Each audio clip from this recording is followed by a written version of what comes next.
All right, welcome to the Great War with yours truly, Miss Banker.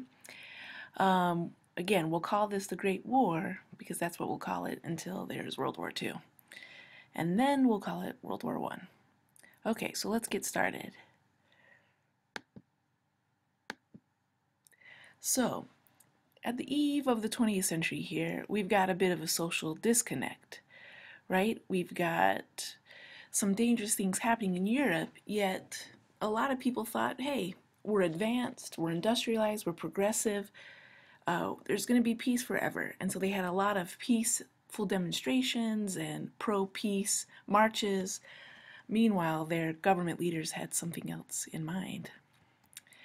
So what are some of the problems in going on in Europe? Well, people are unhappy. We've got workers here, right? They have not got the rights and the working conditions and things that they thought they would have by now. We have women here and here who want the right to vote. We start to see the workers becoming more radical, right, as socialism is on the rise. And these workers who felt that they had been let down saw the answers here in socialism. So here's some propaganda posters. So we've got some tension here within the cities of Europe. And then we have some dangerous philosophies here. So we've been talking a lot about imperialism, right? European nations have built up these massive empires, which coincides nicely with nationalism, which on one hand can be great, right? It brings people together for pride for their nation. But in this case, it's ugly, right? It has convinced nations to create these massive empires and to build up tension with their neighbors, right? Everybody wants to be the biggest and best country. And so they've built empires to prove it. And to build an empire took military strength. And so soon people are like, oh, we've got to have a great army to show how tough we are. So this is especially dangerous, right? Building up of these large armies. And militarism is more than just building up of armies and making weapons, but it's this glorification of the military.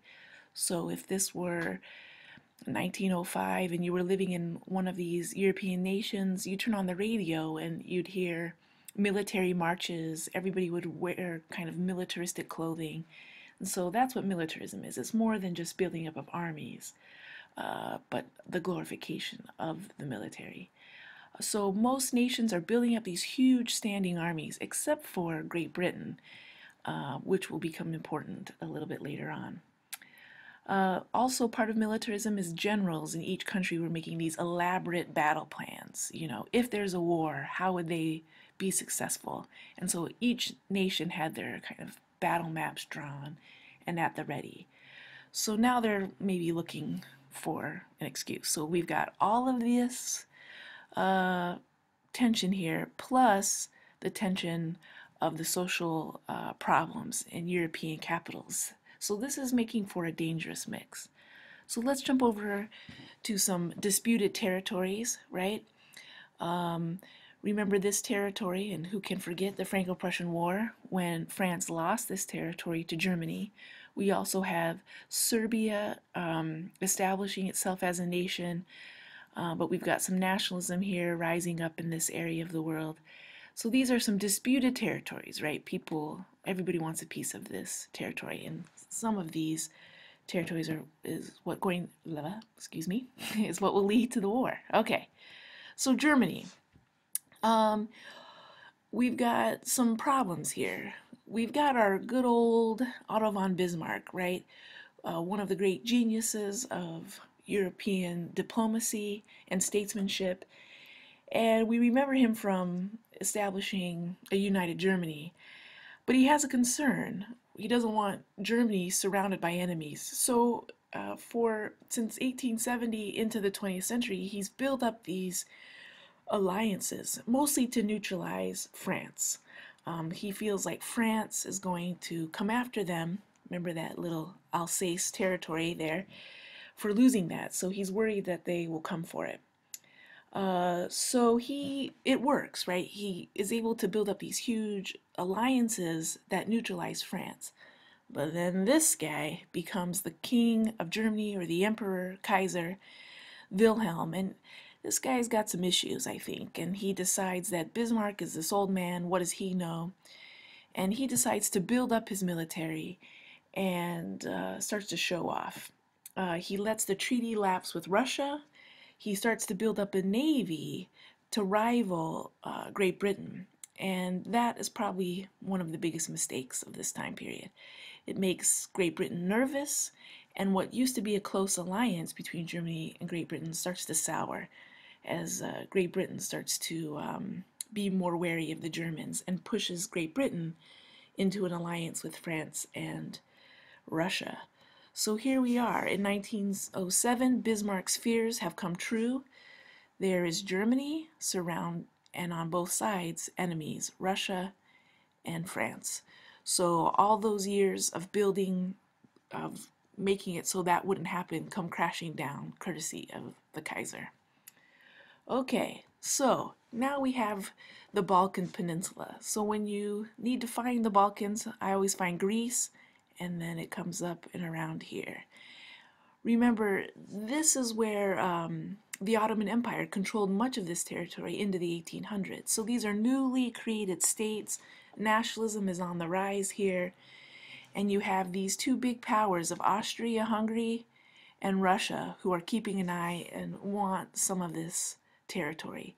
So this Balkan Peninsula is known as the powder keg, meaning it's just waiting for something to explode into the war. So this is the tense area, and it becomes tense when Austria-Hungary seizes Bosnia-Herzegovina.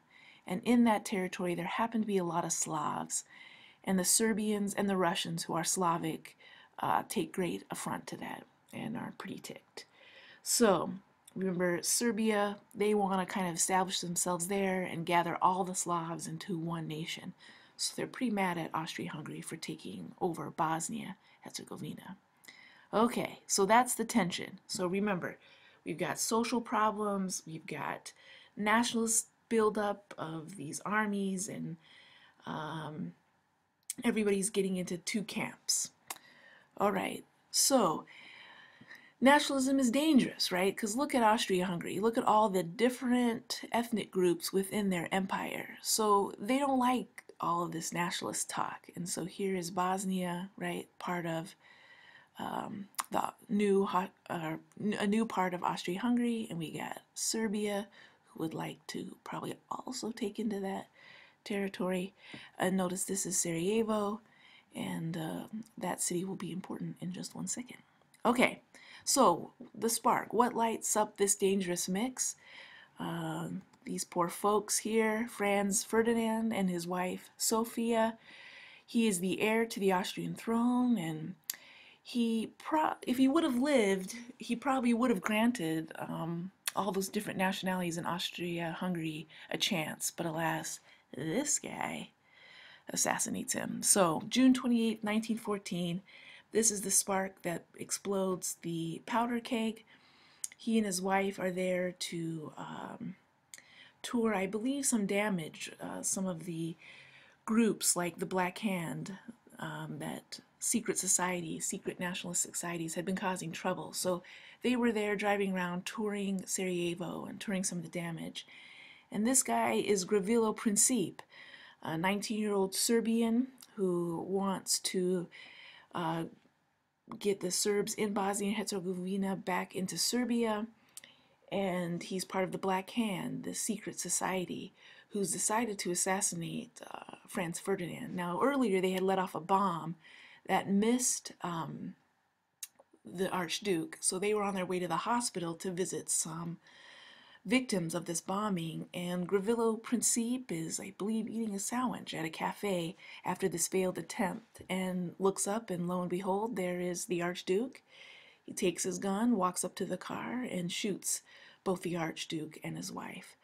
So this then, of course, sets in a string of motion. There he is, being taken into prison. He is too young to be executed, so he will actually die in the midst of the war, I think of, I don't know, tuberculosis or something. Okay, so Austria-Hungary is ticked. They make some ultimatums to Serbia. Serbia, for the most part, is going to give in. But Germany sort of egging on Austria-Hungary to kind of declare war. Russia, as Serbia's ally, mobilizes on the front, and that makes everybody nervous. So now World War I has begun. Okay, so here we are, right? These are the alliances here. I put a little asterisk by Italy. They are ready to switch sides. They felt Austria-Hungary betrayed, started the war unjustly, so they join up with the Triple Entente, which will now be known as the Allies, and the Triple Alliance of Germany, Austria-Hungary, Bulgaria, and Ottoman Empire soon become known as the Central Powers. So here are our two sides of the war.